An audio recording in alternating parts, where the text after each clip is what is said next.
Today, 21st August 2024, we all of you welcome in Wisdom of Word of God Morning Devotion. આપ સર્વનો પ્રભુ ઈસુ ખ્રિસ્તના નામમાં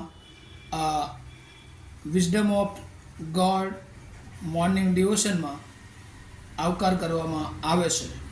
આવો આજે સવારે આપણે પ્રભુના વચનોમાંથી Proverbs chapter 4, 18 to 27 નીતિવચનોનું પુસ્તક અને એનો ચોથો અધ્યાય અને એની 17મી કલમથી 27મી કલમ સુધી પ્રભુનું વચન એ જોવા માંડીએ છે.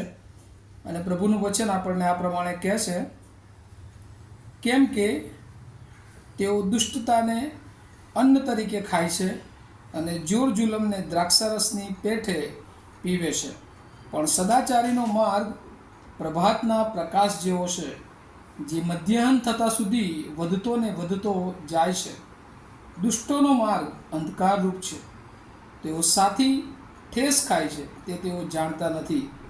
મારા દીકરા, મારા શબ્દો પર લક્ષ આપ, મારી વાતો પર કાન ધર. તેઓને તારી આંખ આગળથી દૂર થવા ન દે, તેઓને તારા હૃદયમાં રાખ. તે જેઓને મળે છે તેઓને તે જીવનરૂપ છે અને તેમના આખા શરીરને આરોગ્યરૂપ છે.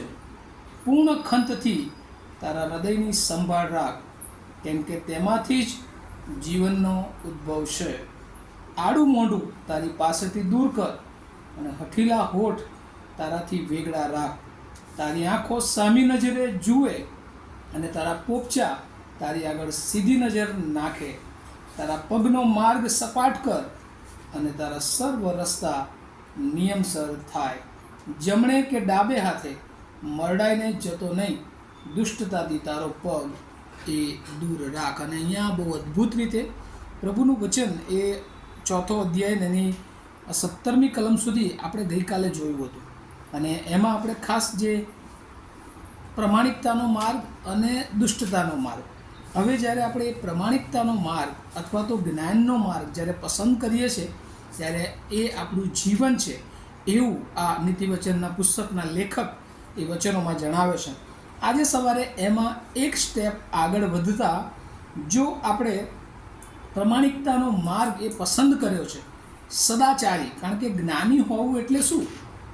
બાઇબલમાં એ જે હુકમા શબ્દનો અર્થ છે અને એમાં જ્ઞાની એટલે સારું આચરણ કરનાર, જેની સારી વર્તણૂક હોય, જેની સારી શાખ હોય, જેના માટે હંમેશા લોકો એક પ્રામાણિક વ્યક્તિ તરીકેની ઓળખ એ ધરાવતા હોય, એવો વ્યક્તિ કે જેને જ્ઞાની વ્યક્તિ તરીકે ઓળખવામાં આવે છે.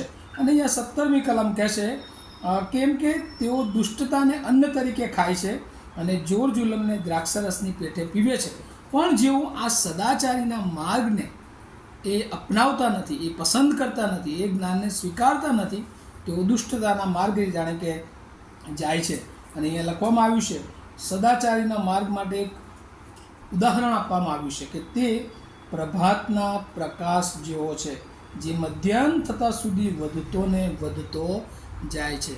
જ્યારે પ્રભાતનો પ્રકાશ આપણે જોઈએ છીએ, અર્લી મોર્નિંગ લાઇટ્સ, અને એ લાઇટ્સ એ કદી ડીમ થતી નથી, પણ સવારમાં થોડું ઝાંખું દેખાય, પછી વધારે પ્રકાશ, પછી વધારે પ્રકાશ, અને લગભગ 12ની આસપાસ મધ્યાહનમાં તો બરાબર એ જાણે કે લાઇટ થઈ જતી હોય છે. ને એટલે બીજા અર્થમાં જે બાઇબલ એમાંથી જે ઉદાહરણ આપવા માગે છે કે એ સતત ગ્રોથ થાય છે, વૃદ્ધિ પામે છે, એ કદી ડાઉન થતો નથી.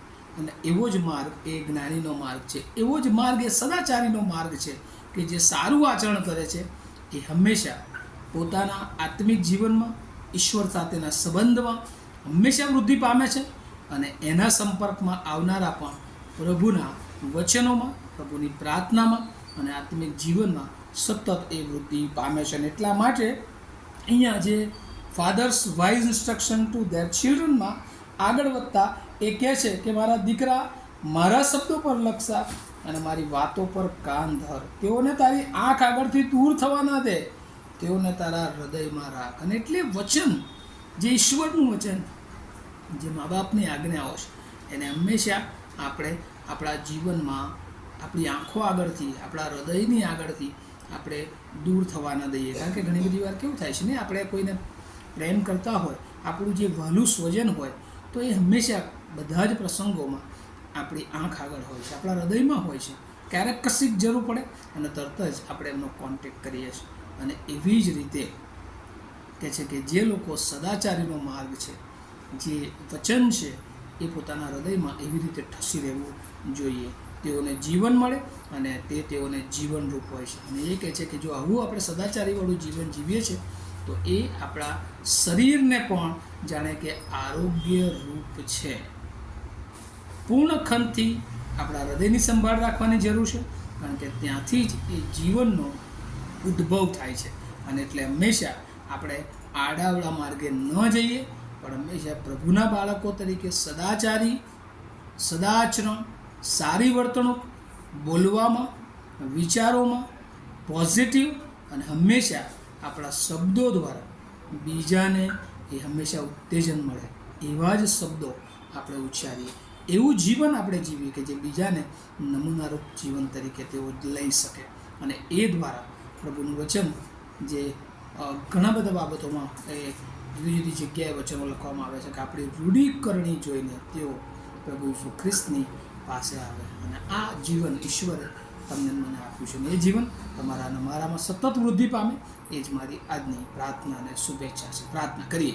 અમારા અતિ પવિત્ર અને જીવતા ઈશ્વર, તમારા નામની સ્તુતિ કરતા આભાર માનું છું પ્રભુ, આજનો દિવસ આપ્યો ને અત્યારે ખાસ સારું આચરણ એ જ્ઞાની હોવાનો ખાસ અદ્ભુત નમૂનો પૂરો પાડે છે. ત્યારે અમારું આચરણ, અમારા વિચારો, અમારી વર્તણૂક ઘણી બધી વાર લોકોને ઠોકર પહોંચનારી પણ બની જાય છે. ત્યારે પ્રભુ અમને એવી વર્તણૂક કે એવો નમૂનો આપવા માટે તમે તૈયાર કરો કે જે બીજાઓને તમારી પાસે લાવનાર હોય. વચન સાંભળનાર સર્વને અમે તમારા હાથમાં સોંપતા અમારી પ્રાર્થના ઈસુ પ્રભુને નામમાં સાંભળો, તેનો સ્વીકાર કરો. Amen. Have a nice day to all of you. Thank you.